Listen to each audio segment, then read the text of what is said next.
Hi, എന്തൊക്കെയാണ്? സുഖമല്ലായിരിക്കും. നമ്മളെ കുട്ടികൾക്കൊക്കെ മിഠായികൾ വാങ്ങിക്കൊടുക്കാറുണ്ട് അല്ലേ? പലതരം മിഠായികൾ വാങ്ങിക്കൊടുക്കാറുണ്ട്.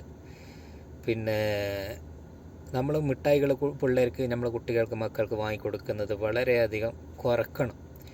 തീരെ കൊടുക്കേണ്ടെന്നല്ല, കുഞ്ഞു മക്കളല്ല, അവർക്ക് ആഗ്രഹം ഉണ്ടാവും, മിഠായി കഴിക്കാനുള്ള ആഗ്രഹങ്ങളൊക്കെ ഉണ്ടാവും. എപ്പോഴെങ്കിലൊക്കെ വാങ്ങിക്കൊടുക്കുന്നത് കൊണ്ട് തെറ്റില്ല. ഇതേപോലുള്ള മിഠായികൾ വാങ്ങിക്കൊടുക്കുമ്പോൾ നമ്മൾ വളരെയധികം സൂക്ഷിക്കണം. ഇതെന്താണ്? ഇത് ജെല്ല് മിഠായി അങ്ങനെ എന്തോ ആണ് ഇതിൻ്റെ പേര്. ഈ സാധനം ഒരു തുണിക്കകത്ത് ഇട്ട് അത് പിഴിഞ്ഞെടുക്കുമ്പോഴേക്ക് അതിൻ്റെ അകത്തുനിന്ന് കിട്ടുന്ന സാധനം എന്താണെന്ന് നോക്കിയേ. ഗമ്മാണോ അതോ പ്ലാസ്റ്റിക് ആണോ എന്നൊന്നും മനസ്സിലാവുന്നില്ല.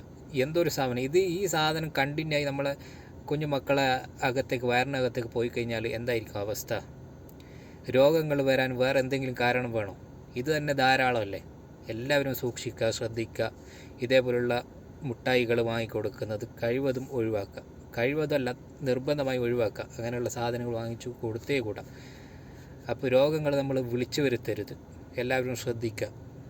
അപ്പോൾ ഈ വീഡിയോ എല്ലാവരും ഷെയർ ചെയ്ത് എല്ലാവരിലേക്ക് എത്തിക്കുക. മാക്സിമം ഷെയർ ചെയ്യുക. Okay, by.